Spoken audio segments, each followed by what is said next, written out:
Welcome to the Arsenal Show. We are live. And I'm joined by my co-host here tonight. It's Steve K. How you doing, Steve? Yeah, how you doing, Kieran? Yeah, I'm good, mate. It's good to be back on the other side and not on your side. I feel comfortable. I'm in my rightful place. I stayed at me welcome too long. I think I feel good here. Nah. This is we got to share the mantle. Hosting is fun, but I have to say, just being asked questions is probably even more fun. Getting your opinion across. That's where it's at. This is not for everyone. Yeah, no, it was enjoyable. As time went on, it was enjoyable, but it's good to have the main man back in his chair. It's like rabbit in headlights sometimes, isn't it? Sometimes you're stuck for something to say. Pauses feel like they've lasted a decade, but really, it's not even a second. It's all in your head. Yeah. You're putting it there, and it's not. Yeah. But no, I enjoyed it. I did enjoy it. That's good. And you'll be seeing plenty more of Steve in the hosting seat. Don't worry about that. He ain't getting away with it. All right. We've got plenty to discuss tonight. I mean, the list of things I've got on there to discuss. I mean, we're going to be talking about, if we've got enough time, we've only got an hour to cram this in, remember. We're going to talk about Arsenal needing to be more ruthless, the unfair goal, the controversy behind the goal at Watford. Steve was there on Saturday, so I want to get his point of view. We didn't get to get it during the show, so it'd be good to hear what he has to say. The next test. I keep on hearing this thing about the next test. What is this so-called test? Everything's a test for Arsenal right now. Well, we're going to talk about what is the next test and what do people mean by this next test. Emile Smith Rowe, the boys are back in town together this time. The Hailing boys, Saka and Smith Rowe have been called up together. But also we've got Aaron Ramsdale in as well. Will he get his first cap? We'll be lightly brushing past that. And we're going to end the pod off with who would be the ideal replacement for Lacazette. That's probably going to be a whole pod to itself, to be fair, come January especially. But we want to get you a little bit of a taster of who could potentially be, not potentially be, because I know Steve has probably got a few that of rumours that have been buzzing about, but also who would you like? Let us know who you would like. And that could be anyone in the world. Keep it realistic. But that could be anyone, who you think and why. The most important thing for me is not whether Arsenal are going to get him, but who do you think and why that person would be pivotal to be the next replacement for Alexander Lacazette. All right, let's get it started. So, Steve, you was at the game against Watford. You got the bird's eye view. You had some absolutely impeccable seats. Unbelievable seats. Yeah. Sorted out by Jerome Marks himself. My man. Steve, give us a quick insight in the game from your views, because I made a point on the pod about certain angles you can't see on TV, and you've got to wait for the camera to pan round to then see whether that's a decent ball or not. Like, I think there was one point in the watch long I did where I was like, oh, great ball. Next thing I know, it's nowhere near the player. And then I said the same thing again about, it's a bit wayward. And it was like, whoa, actually, that's a great ball. So, a little bad ball. So what was your perspective? What was your view on the game?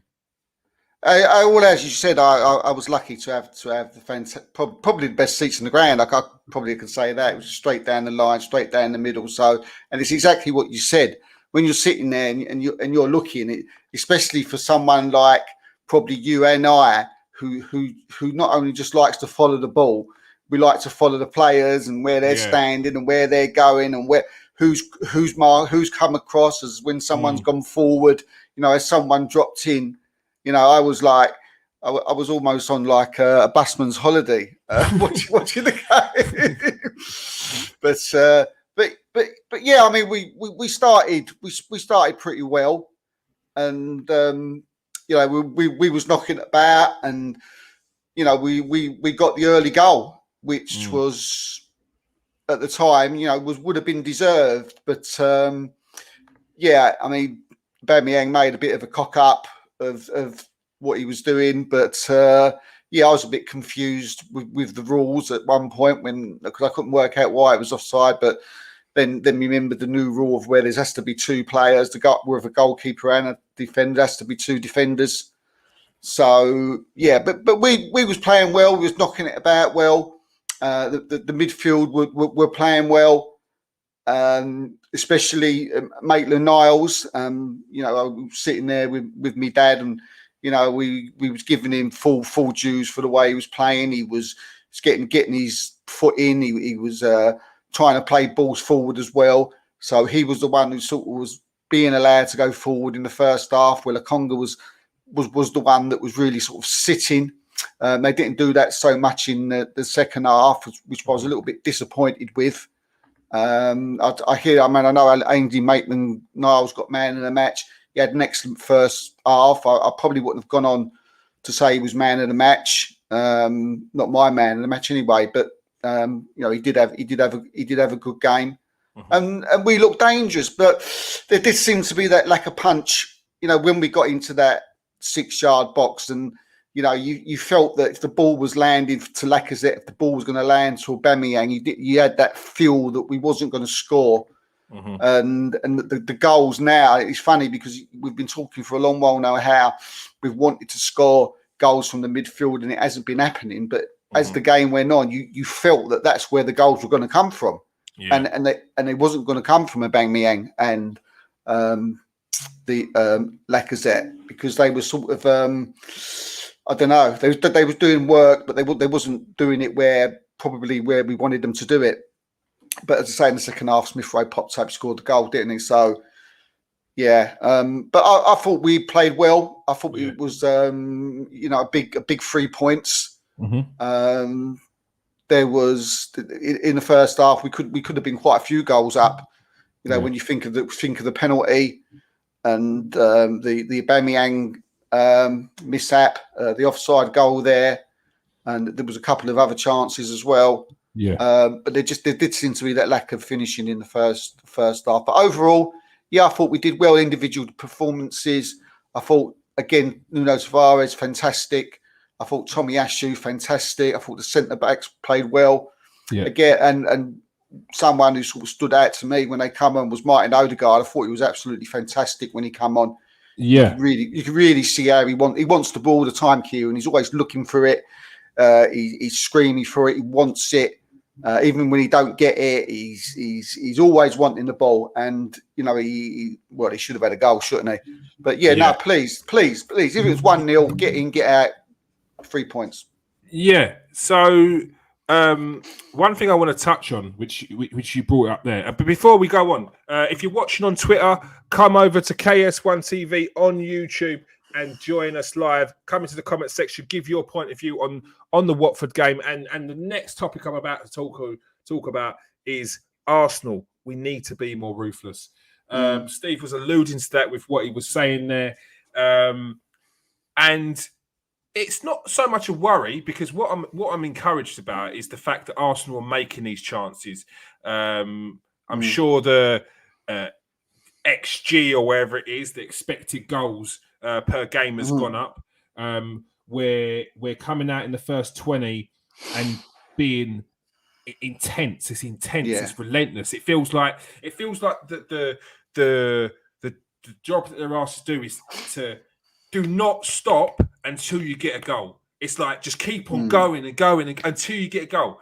Eventually, with fitness and time, that relentlessness, that intensity will continue throughout the game. There'll be patches where the other team's going to have it and have chances, because you can't expect teams not to have chances. It's just about how you deal with that and how you ride that out. But Aubameyang was involved in 3 goals that didn't go in and should have been goals. Like the first one, the touch from Aubameyang was awful. It was terrible touch. I didn't even know what happened at the time, because I was celebrating. That's a goal, and then I saw how bad his touch was. It come off his shin. He's Ainsley Maitland-Niles with a great through ball. And the second one, a penalty miss. I mean, I can never forgive a penalty miss. It weren't a great pen. It was kind of not down the middle, down at the right side of a keeper. It was easy. Even for me as a keeper, if I'm going the wrong way and that ball's, you're saving that because it's still within reach. You still flick your leg out. You can still get your hand in there and you can stop it. And then the last one was Odegaard's, which I know people are saying. Are saying, "Oh, it's striker's instincts," but for me, that weren't strikers. That was, I want this goal. That was, I don't care. I'm taking this goal, and that's what it felt like because he looked over and he was just like, "Oh, I'm so sorry." But this ruthlessness, we had the same against Norwich, and I think I said in the watch along, I don't want us to. What was that game where we scored a goal, got disallowed, and we didn't score till about 60th minute? And it was a very similar vibe. We've got to start being more ruthless, otherwise, it's going to come back to bite us, isn't it?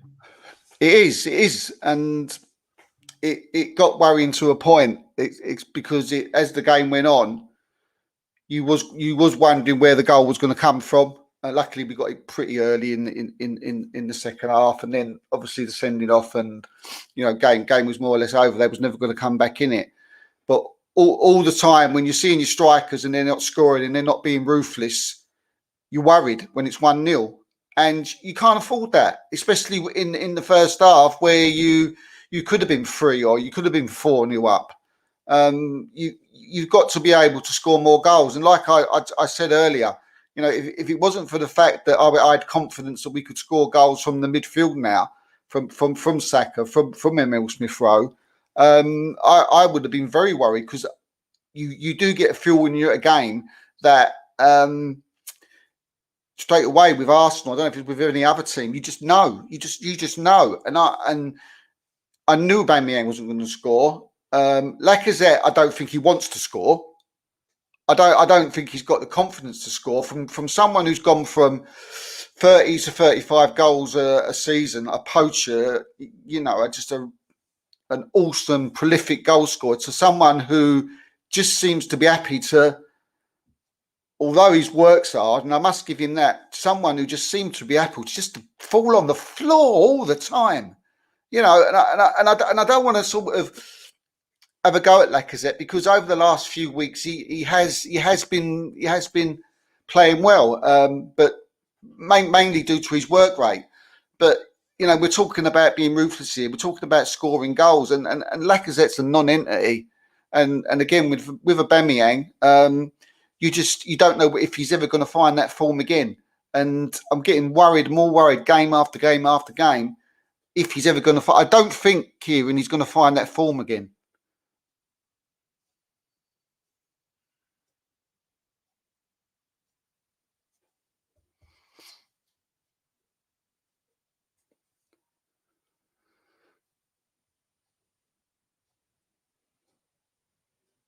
I can't hear you, Kieran. That's because I bloody muted. What I do give Lacazette a lot of respect for this season is his work rate. He's leading the line. Like it's almost as if you could say the captain's performance. He's leading by example. Everyone's seeing Lacazette, Aubameyang run, so they're running. They know they've got to work. They're pressing. They work, and that's good. And I think that's a great example. And I think that has set the tone early doors in a lot of games where he's chasing down the goalkeeper. He's chasing down what you'd think is a lost cause. I've never seen Aubameyang do that. Never, ever seen him do it. But is that taking his mind? Is that taking their mind off the actual goal scoring, Kieran? Do you think? I don't think it is. I don't think it is. I don't think it is. I think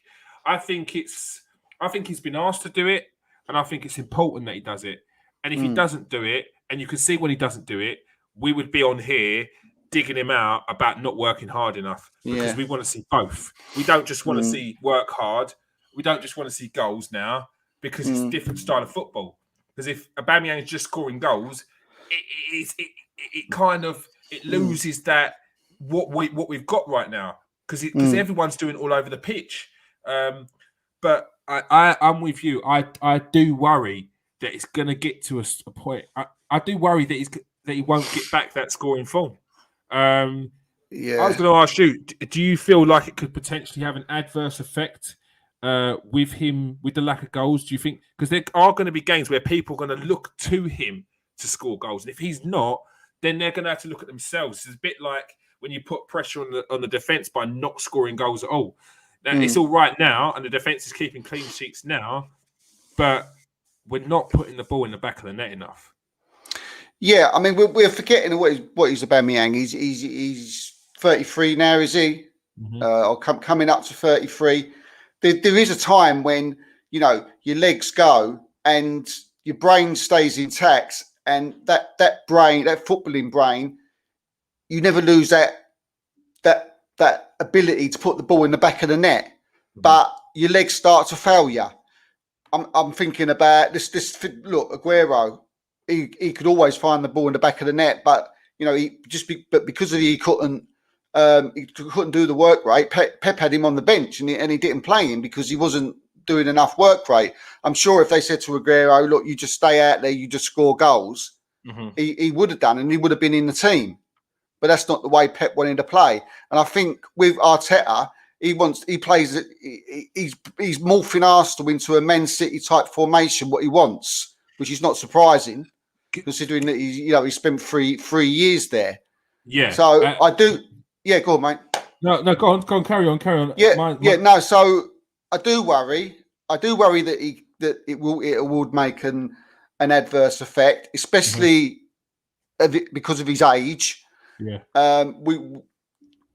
And that's the reason. I mean, we look at a certain Portuguese gentleman down at Manchester United who some might say does nothing but put the ball in the back of the net because he can't do that work rate no more. He can't run back like he used to. He can't, but he's still got that football brain. He can still finish, and he's still the best in the world at putting the ball in the back of the net.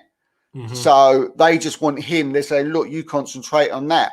Whether Man United are suffering everywhere else because of it, that's another story. But I feel, is it making an out? I think it could. I think he's a goal scorer. He's always been a goal scorer. Personally, I think he should just be scoring goals. But if you haven't got the players around you or the midfield around you who have got the work rate, especially like Liverpool, where you've got like the Hendersons and you got the Milners and you got the Fabinhos who not do non-stop running,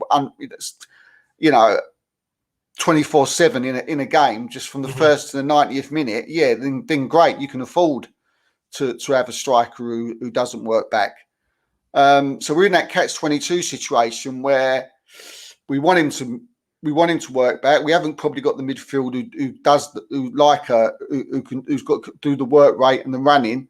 They need some help, but we've got two aging strikers who really, that ain't their thing. Yeah, but what I will say with that, the chances that he should be scored, there's no excuse. He's got to score that. You're a top draw striker. You got to put them penalties away. The touch on that first goal was dog. Flung his leg out and he just barks at the football. It was awful. And then he tried to nick Odegaard's goal, and then he's well offside. That was the one that killed me the most. It's just like, come on. You should, the anger in the stands, right? When we knew that he actually. I was sitting with the guy next to me, and I said, "What's happening? Why that goal?" I went to the guy. Don't tell me he's touched that. Yeah. Do not tell me he's touched that. And the geezer's on the phone, and he's on the phone like this. I'm having a look. He's going like this. He went, "Yeah, he's only touched it, hasn't he?" I went, for God's sake. What is he doing? And did you see Odegaard?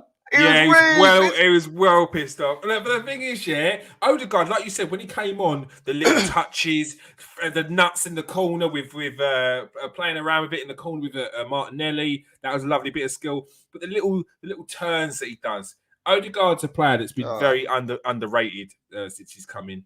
Yes, he hasn't hit the heights that some were expecting, or hit the heights that people maybe be comparing to James Maddison. But that's another story. But Joking, you he, don't see him. yeah, but he is. Look, Ian Wright dropped a post the other day, and he said the 5 players to watch out for Arsenal. Arsenal got a bright future. These 5 players, and I'm sure he meant more. But he said Saka, Emile Smith Rowe, Odegaard, Lokonga, and who else did he say? And Ramsdale. He said these 5 youngsters could be the future of Arsenal, and Odegaard's in there because he's a class act. He's a class. To watch him actually live and watch him working that pitch and just seeing him, his movement was the thing that just stood out to me. Yeah, when you're watching him on the TV next time, people out there, just watch his movement without the ball. It's beautiful. It's beautiful. I mean, maybe I'm just too much of a football nut and get turned on by people with not having the ball and just running around, but. Seriously, Kieran, it's just it's beautiful to see. He's quality, he's class, and he could be world class. I'm telling you, he could be. No, I truly believe that as well. You don't these kids that play football from when they're 16, men's football, they pick up a lot of things along the way. And he's made us sterner stuff than people think. So yeah, no, he's got plenty. All right, quickly, we're going to move on to the next thing. Still the same game. Unfair goal against Watford. Steve, what was the mood in the crowd at the time? Not good. It was just. Firstly, no disrespect to Watford fan, but personally, we don't care. Yeah, because it was a goal. We don't care. Yeah. What? Look, here we go. Because the Watford crowd was. I'm not being funny. It's like when I'm on here and you're doing. I'm biased even when I'm doing an Arsenal show, but at the ground I was like a 12-year-old kid screaming at them Watford fans, doing all kind of signs and all that, and like thinking to myself, what are you doing? But yeah, I mean, it was we loved it, and come on, look, this was Danny Rose anyway, so who cares? Yeah, look, who cares? You need to lose a bit of timber, Danny, as well, mate. You're running there. He ain't bothered. He's been like that for about 3 seasons now since he went to Newcastle. Yeah. No, he's that's Danny Rose. There was plenty of signs to Danny Rose when it went in, and yeah, we was all aware. But it was they're even better, weren't they? Yeah. But So I'm gonna take a massive risk on getting a copyright ban, yeah, but it is what it is. And I don't really care myself. So I can break this down in 2-second intervals. So yeah, this is the thing. So they had the throw, yeah, and there's the Watford players here moaning about the fact that Arsenal didn't throw it back. Okay, I get that. Arsenal should have been gentlemen's, although I don't really care about gentlemanly conduct. I don't care. Like, it's Watford, and they were kicking us all over the pitch. Do you know what? Before you go on, that's what I wanted to say tonight when you asked this question, right? Before this, they was kicking us left, right, and centre, all over the park. So, yeah, you deserved it anyway. Yeah. What's his name? Early doors, Yuri Kuka. Yeah, he's a big lump. 34 years of age. He was playing in Serie A with Parma, I think. Good player, good midfielder, but like just a proper rough kind of player. He was kicking lumps out of everyone. Danny Rose. How Danny Rose didn't get a yellow card, I do not know. I will never know. So we move forward. Arsenal should have passed it back. They didn't. Yeah, it's a few Watford players with their hands in the air. Yeah. What I am gonna fast forward to off screen is the bit where, it scrambles around in the box. Yeah, scrambles around in the box, and then it goes back to Watford. Yeah, so can we see here that Watford, and it's a lovely little tee up from Ismail Assar to our man here, Kuka, yeah, Mr. AKA the Monk. just wants to kick lumps out of each other. Yeah. Next one. Tees up. Coulter gets the ball. Why is Coulter, which no one wants to point out, why did Coulter not send that into Rosette? No. What did he do? He passed it to Ben White. Thank you very much. He's just left his player on the floor. Thank you very much. So we've got Watford players now deciding to throw themselves on the floor. Coulter has got the ball from Sarr and he's tried to break. He's tried a little cheeky pass over here. Yeah, he's trying to break. Yeah. Is that a foul on Sarr? Not interested. That's for the referee and VAR to sort out. So he's dropped a foul. So Coulter gets the ball. Yeah, it couldn't happen to a nicer fella. Red card in the end, called that early doors. Passed it to Ben White. Yeah. Ben White then does an amazing, I'd have to say, Sol Campbell stroke Lionel Messi turn. Dropping the shoulder, left, right, and centre, sending people to Sainsbury's and Tesco's. They're still going. Who's this lump? Oh, it's Sissoko from Tottenham. Wants to go and kick. So this is basically kick Ben White.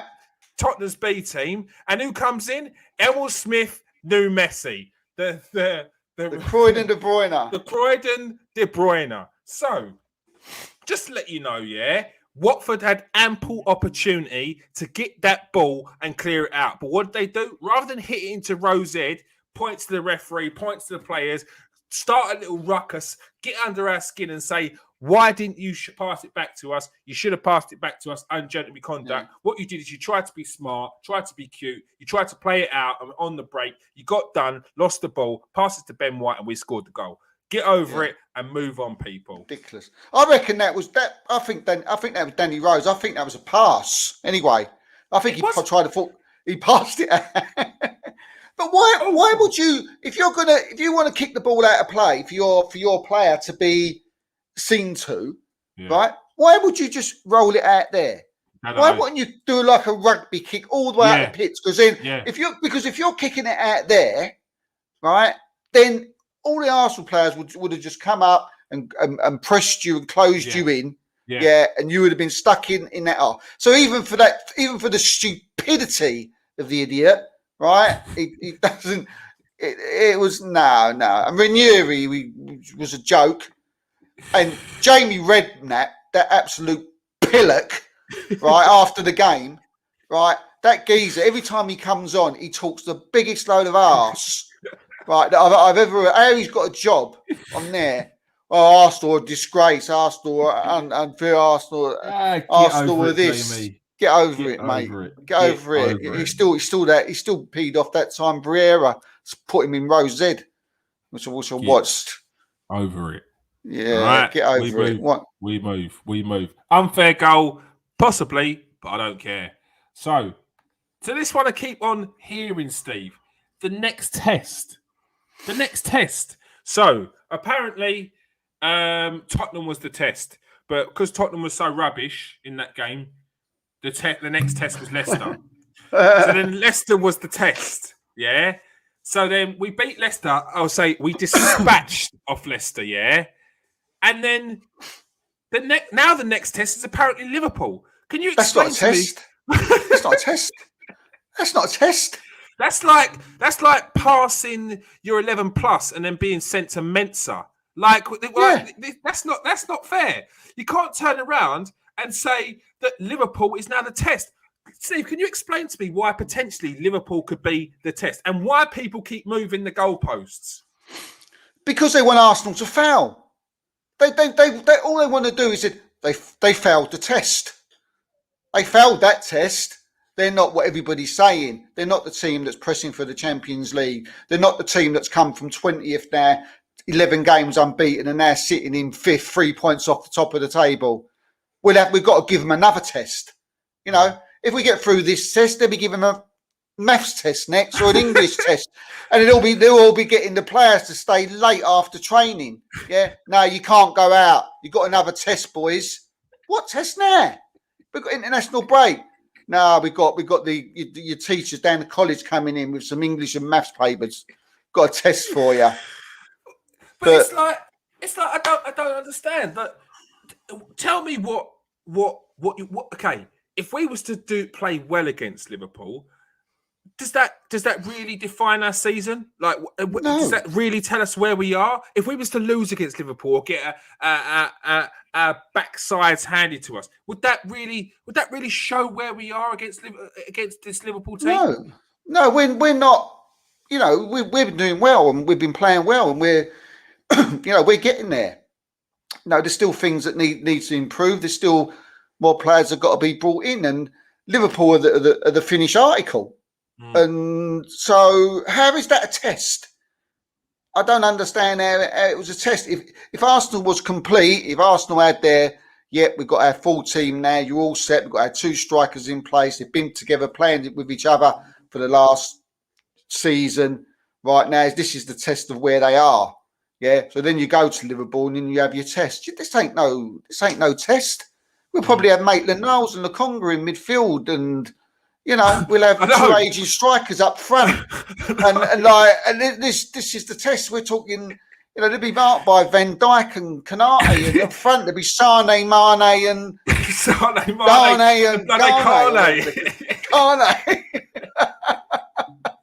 It's not fair. It's not fair. Like, do you know what?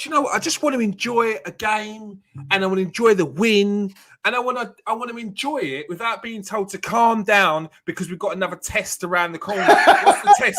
What's the test? Oh, it's Liverpool. Oh, great.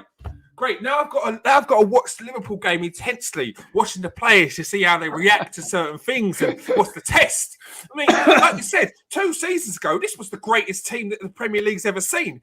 Now, the team that had spent 150 million, where people had seen no change in the starting lineup, apparently Liverpool's the test. God love us, people. Just enjoy your team, yeah? Look, you're not going to be seen as a flip-flop because you've changed your opinion on how the team's playing. Just don't go full swing. Don't go full left.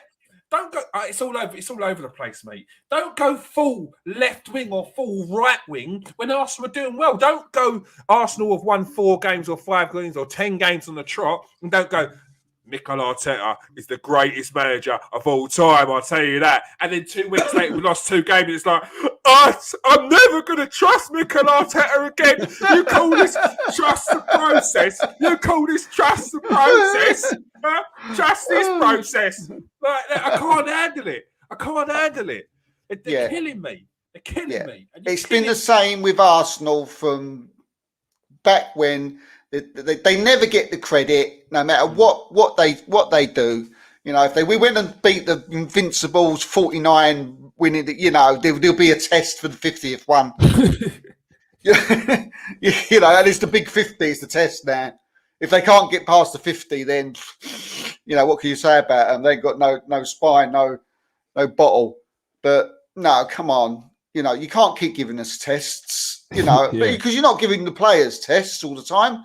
It's the fans that suffer. I mean, yes, exactly. I feel like I've made an appointment with the doctor to get some depressed tablets because I said, "What's the matter?" I said, "Well, I've got a test next week." No, you're like, big test. What you got? English? No, I've got a Liverpool match. I'm an Arsenal fan, and they understand. The doctors get it. They understand. They get it. Are you an Arsenal fan? Oh yeah, you got the test. Yeah, have 9 a day. For you, it's like you go into the doctor. He's like, "Oh, what's up, Steve?" You're like, "Doc, Xhaka's back next week, mate, and I don't know if I can handle it. I don't know if he has a good game, people are on to me. If he has a bad game, people are on to me. I just want to see my team play. I just want to see him play well and enjoy a game of football." Like, come on, boys, yeah? You seriously cannot be enjoying it if you're turning around and Arsenal have been unbeaten in 11 games, yeah, and you're still talking about tests and you're still talking about if, buts, maybes, and okay, that was all right, but they were rubbish. Like, come on. We've had Aston Villa, test. We've had Leicester, test. Burnley away, test, or whoever it was. Like, come on. Just enjoy it. Enjoy your team winning. You've not got to turn around and say that we're back. No one's saying we're back. Because we're not back, all right? Yeah. My expectation at the start of the season was to get back into Europe, yeah? And that's my expectation now. If Arsenal could pinch top 4, it would be an amazing achievement. And you have to say it's the major. Don't turn around and go, "Oh, but we're Arsenal. We can't be hyping up that we've got Champions League." No, we should be.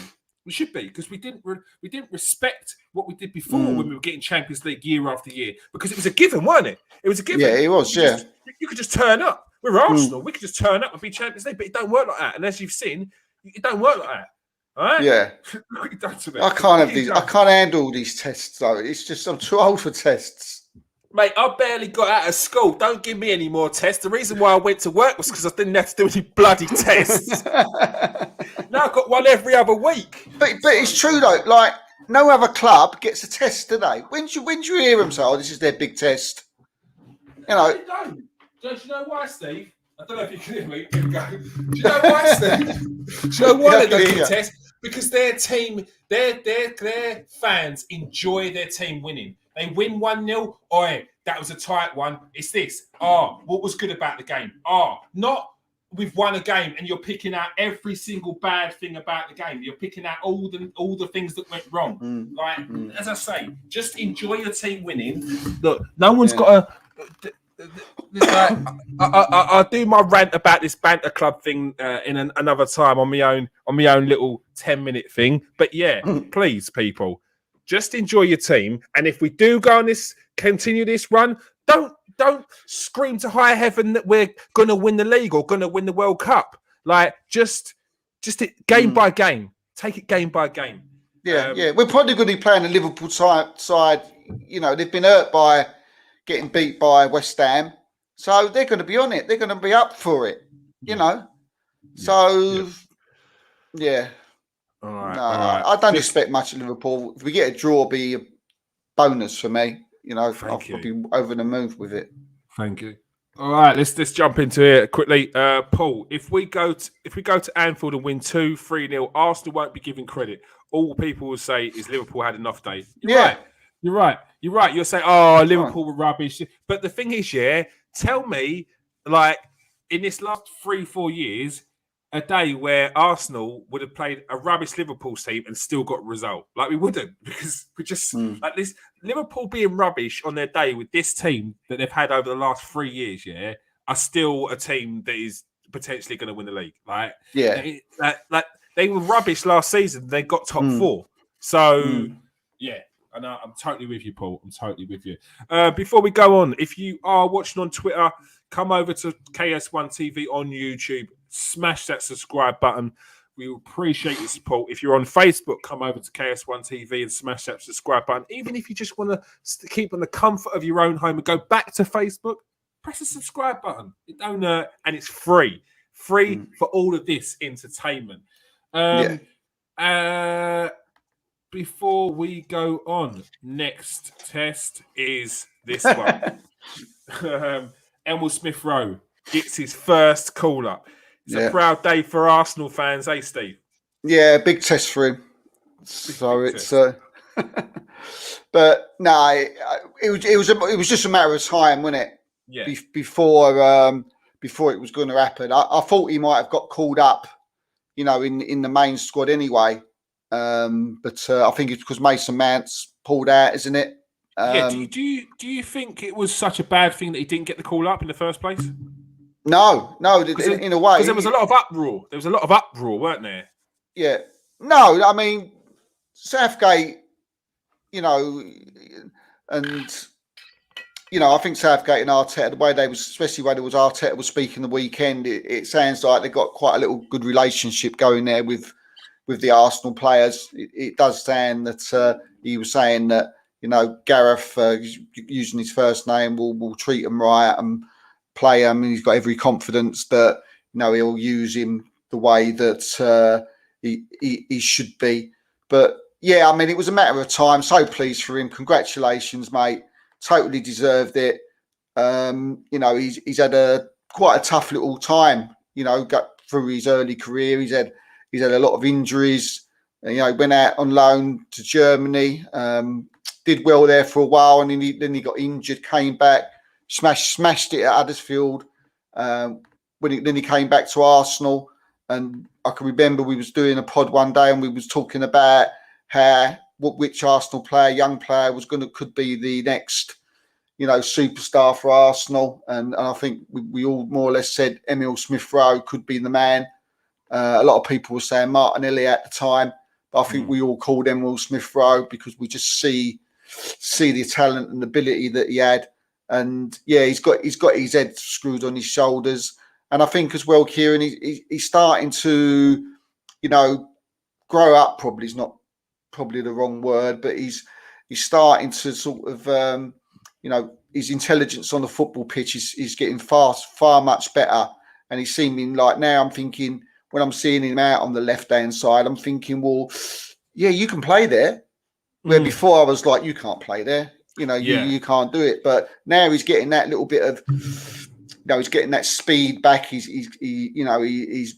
seems to be losing a few pounds, and he's working. You still harder. think he still needs to lose a little bit more? Yeah, probably. Just lean up a little bit. Probably, yeah, just a little bit.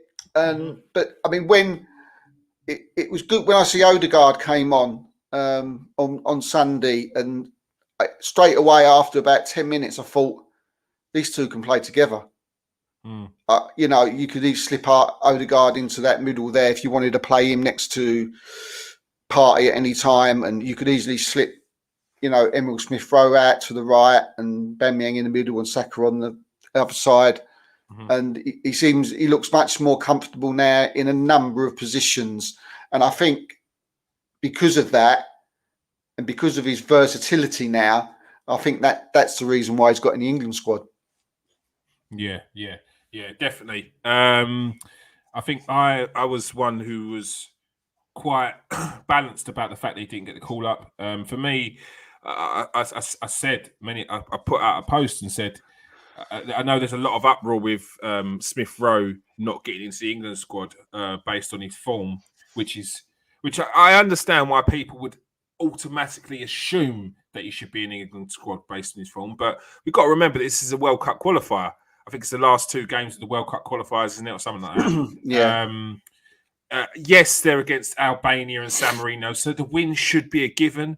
However, as you've seen with Gareth Southgate's squads, he's got to be tight knit. You can't just chop and change a player. Yeah. And yes, you want players based on form and being in, but then the chances are he's going to swap that with a player who's already been a part of this squad, who's already been a part of this unit. Because chopping and changing players, you gain trust. You gain their trust, and you trust them to do to action your instructions on the pitch. And I can't question Gareth Southgate, which many people are. But this guy has taken England from a team who under Sven-Goran Eriksson were regularly getting quarterfinals. After that, we hadn't hit a decent knockout position in a World Cup or European Championship in years. And then out of nowhere, Gareth Southgate did it. People, as they will, lazy criticism will turn around and say, it's expected with this team. He's got great players. Well, other managers had great players, but they either didn't pick them or he just didn't get a tune out of them. Because I remember when Gareth Southgate first picked his team for the World Cup, my response was, "Is really? That's uninspiring." I think I used the words uninspiring, and I ate my words. I ate my words because what he done was he got the right players in. It's not about picking the players you want. It's about picking the right players, and he's picked the right players. So the fact that he didn't pick Emile Smith Rowe, I understood that, and I've spoken a lot about Emile Smith Rowe's like shortcomings as a player, like certain things he needs to work on. He's working on them. Goal scoring. He needs to that final ball in the final third. But that will come with age. That will come with time. And for me, it was like there's no rush. There's no rush. Yeah. We don't have to have these kids have 20 caps for England by the time they're 18 to 20. Like that never used to be the way. It used to be so hard to get an England cap. Like when Michael Owen got his first England cap, he's like, "Oh my God, is he too young at 18?" And Wayne Rooney, "Oh my God, is he too young?" Like, but now it's like everyone's just giving out caps like it's Christmas. Whereas I think you need to earn these caps a bit more. And yes, you should be left to wait. I feel like Gareth Southgate, if you do keep the form up and you are the right fit for the team, you'll get in there eventually. And as we've seen, as soon as someone dropped out, Emile Smith Rowe was the first name on the sheet. So, yeah, good luck to him. Yeah, definitely. Yeah, and I think he'll do well. And I mean, I won't lie. The first thing that I felt is, oh, cool, we've got Liverpool. I hope he comes back fit and healthy, and maybe only plays 10 minutes. But yeah, I'm really pleased for him, and I think people from every club should be glad he's in there, because he's a massive talent, and he could go on to be anything. So yeah, no, well done. And as you say, we're getting that core of English players in our team now, with the Ramsdale now, and we've got Saka and Ben White as well. Mm-hmm. And I don't think he's in this squad, is he? No, Ben White. He didn't get in, but he won't be long, won't be far away. He was excellent again Sunday. Yeah. And Smith Rowe himself. So he totally deserves his place. And yeah, let's hope he gets a run out, but let's hope he comes back fit and healthy. Fully fit. I think Ramsdale might get a run out potentially against San Marino. I think that's the second game. So Albania will be a bit of a tougher one. Probably Pickford, but San Marino, we got to be spanking him all over the pitch, and I'd hope that Ramsdale would get a run out. And I think even if Emile Smith Rowe doesn't get a run out, which I hope he does, just the experience of being around that squad will be so much, and playing with players like look at our young squad: Foden, Grealish, and there's serious players in this. It's a difficult, isn't it? When you think of it, it's that area of the pitch for England. We've got so many great young players in there, and for him just to get in it is, he should be applauded.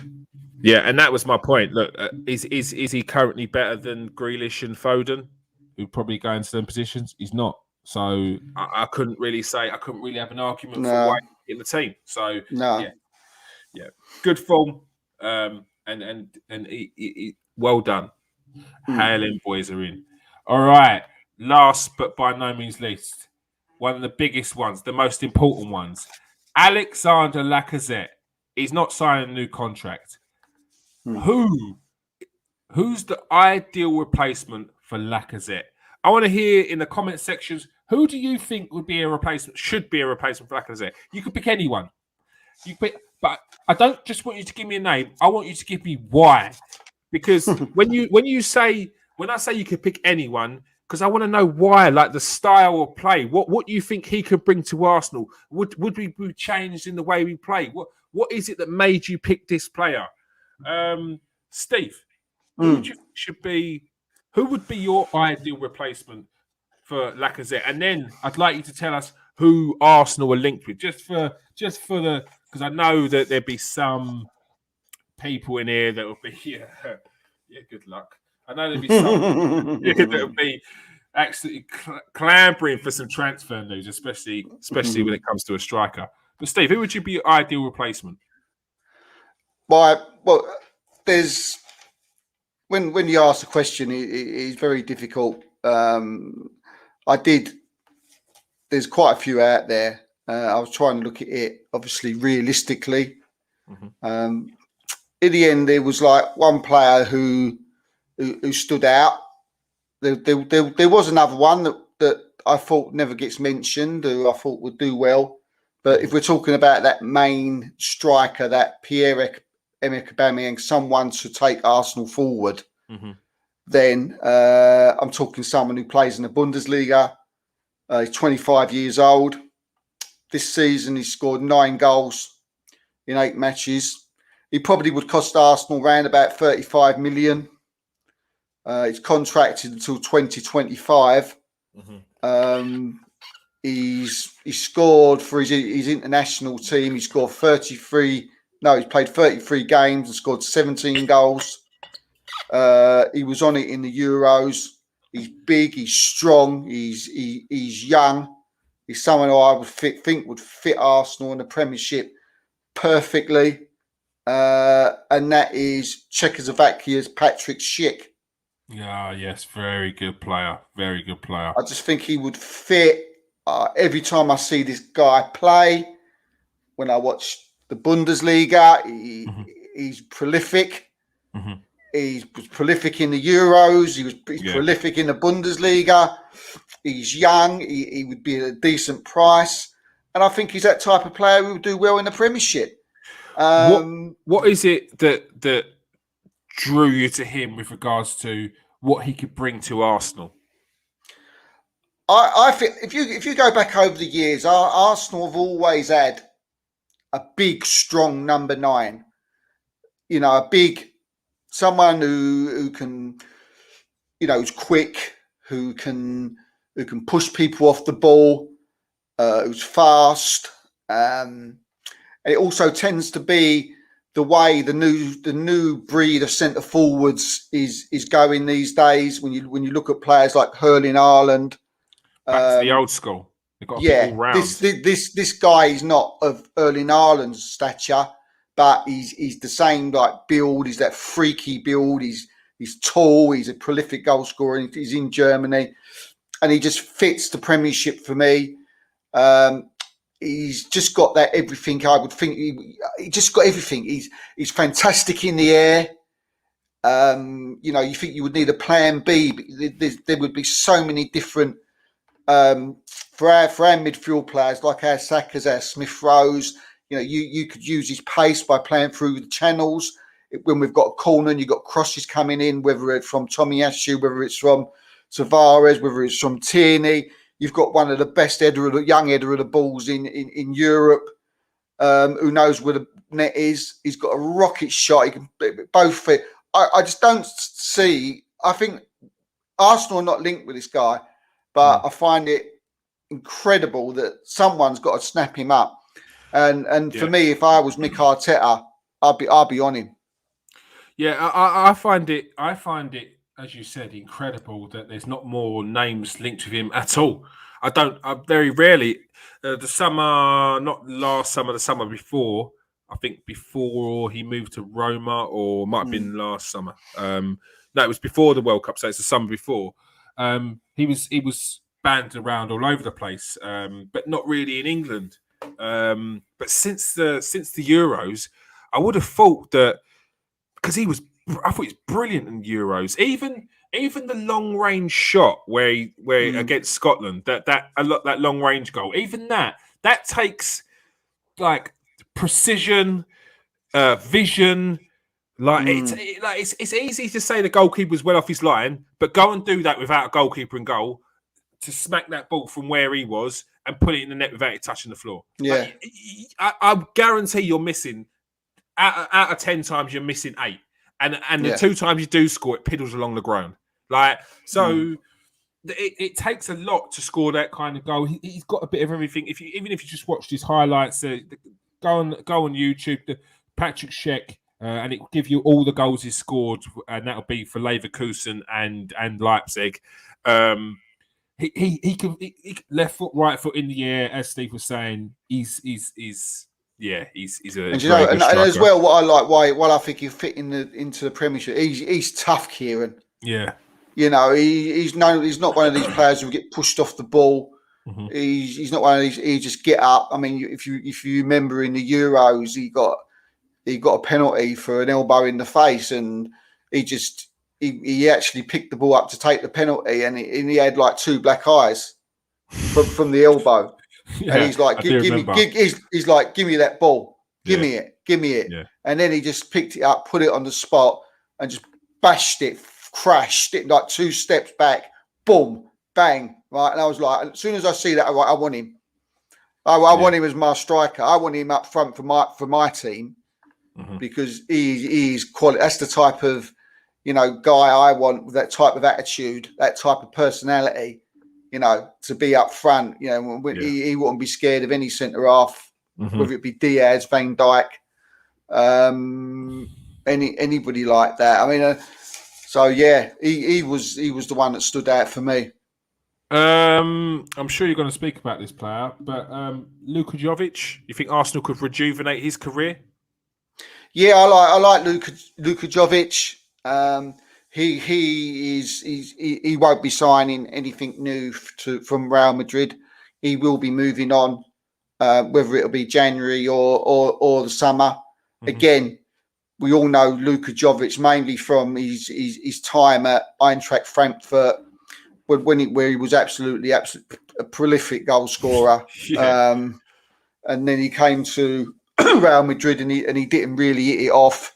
Mm-hmm. But again, another not similar to Patrick Schick, but definitely someone who's got that same personality who I think would do well in the Premiership. Mm-hmm. You know, he's strong, he's tough, score all sorts of goals. You know, he's someone who Arsenal are interested in. It's someone who Arsenal have, you know, have been asking about. So he's definitely one to keep an eye on, for January or the summer. Mm-hmm. So yeah, definitely Luka Jovic, excellent player, and I just think he needs a nice club, a new start to start his career off again, because he's sort of been 2 years in the wilderness. Yeah, it's. I mean, I really like the Luka Jovic. I think it would be perfect for Arsenal. He's got pace. He can score with both feet. He's good in the air. He's as you said, he's not the same as Patrick Schick. Patrick Schick's, I think, more in the mould of a Haaland kind of striker, just a bit more bigger and gangly and everything like that. But Luka Jovic is like you're probably your more typical centre forward. But I think Arsenal have got a good record of saving people from these kind of clubs where they're down and out. No one rates them anymore when everyone knows they've got the talent, and they can rejuvenate their career, as they said here. Are there any players that Arsenal are linked with, Steve? Jovic Arsenal are linked with. The rumours about Dusan Vlahovic are true. They are looking. They have asked about him. Mm-hmm. The chances of him going to Arsenal, though, at the moment seem pretty slim. He wants to play in the Champions League, and his first choice seems to be Juventus if they can find the money. He's got something about Juventus for some reason.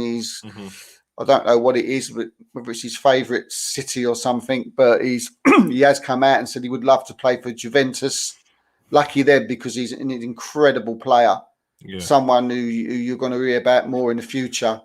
I'm sure he was one of the Golden Boy nominees, like one on the short list. Because we went through all of them, and his name, I'm pretty sure Jerome done something on him last year, maybe even year before. I'm pretty sure he did. I'm sure he did.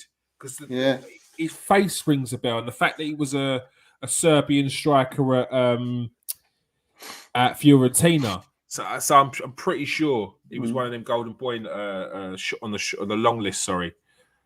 Yeah, and also another one is our friend Andre Belotti. Arsenal have been looking at him. There's someone that they're interested in. He's not going to make his mind up about his future until the summer, though. So he's not someone who would be available in January. But Arsenal have been interested in Belotti. I've had that from a very good source who we know very well. So, but his heart seems to be in AC Milan. Is it? That's what I've been told, that he'd be looking. He wants the AC Milan seem to be the favourites to get his signature. Yeah. I think that it's going to come down to the summer with Arsenal, because I think a lot of players are going to be looking at Champions League in Europe, and coming to Arsenal in January is going to be really difficult. I think for Arsenal. I mean, you can get players. I mean, I was told today, and I checked it out, but there was nothing in it for Divock Origi. And when I was told, I was like, okay, he's maybe not as a number one striker, but I checked it out, and if you've seen the rumours out there, people, there's just forget about them, because there's nothing in it. But another good player, and Dani Olmo's another one who's been linked, but he's got his heart and set on staying in Spain. So yeah, Mikel Arteta's I think he's got a difficult job ahead of him. Yeah, and I mean, if you look at the three that Steve said there, all very of that type of striker. Strong, quick, all round, good in the air, good with their feet. That's type of striker. And if you also look at them again, very much similar to what Arsenal have done, especially in the last transfer window with the players that they were linked with or they inquired about. With regards to the cost, the value. So you've got your top end, Dusan Vlahovic. You've got your middle, you've got your Jovic, and then you've got Belotti, who at the end of the season will be coming on a free transfer. And that's the structure that Arsenal seem to be doing all the time now. It seems to be you hear a rumor, and it's like 3 players. Okay, one's cheaper, one's middle ground, and one's expensive. And it's like depends on who. So it's not a case of Arsenal are linked with everyone, because you don't just stick all your eggs in one basket and just inquire about one player and then hope, and if it goes wrong, then you're left with nothing. But something really interesting, is that been told by a few people, contacts, that Arsenal are now looking for 2 strikers and not the one, which does say a lot of the way it looks like the future is going to go. If they are looking for 2. Well, Aubameyang's on his last year at the end of the season. And if they could cash in on Aubameyang, I mean, that's another pod. But if they can cash in on Aubameyang of 1 year left, 34 years of age, I wouldn't begrudge him on that. They would. This time last year, I would have like, what you're doing, what you're going on, you're mad. We're just a year later down the line, and now I'm saying, if we get an offer, take it. And that's sad, really, because I do like him, and he's an incredible goal scorer in his day. But I've just got this funny feeling he's not coming to the end of it. Yeah, he's not going to have his day that often anymore. I hope I'm wrong. I hope I'm on here next week or the week after. And hopefully change it. Facebook user, you got to change your settings so that we can see who you are. Paul done it. There we go. Paul done it. Here's a response to Paul's. If we win 2 or 3-0, I can take getting no credit for it. 100%. That's off the back of the Liverpool comment. All right, that is all we have time for. Thank you very much for joining us tonight, Steve. Cheers, mate. And thank you very much for joining us. Everyone in the comment section. We've got Garth in there. We've got Facebook user. We've got Paul Belair. Thank you for joining us. And yes, Facebook user, show yourself. All right, I'm going to come onto Facebook, say hello, send you the link, come and subscribe, and you can speak in the comment section next time. All right, if you're watching on Twitter, come over to KS1 TV YouTube. We've got plenty of guests coming on. So much stuff happening on the channel. You don't want to miss it. So make sure you press that subscribe and you press that bell button. Thank you, everyone else who's joined us tonight. Peace out, people. Stay safe and wash your hands.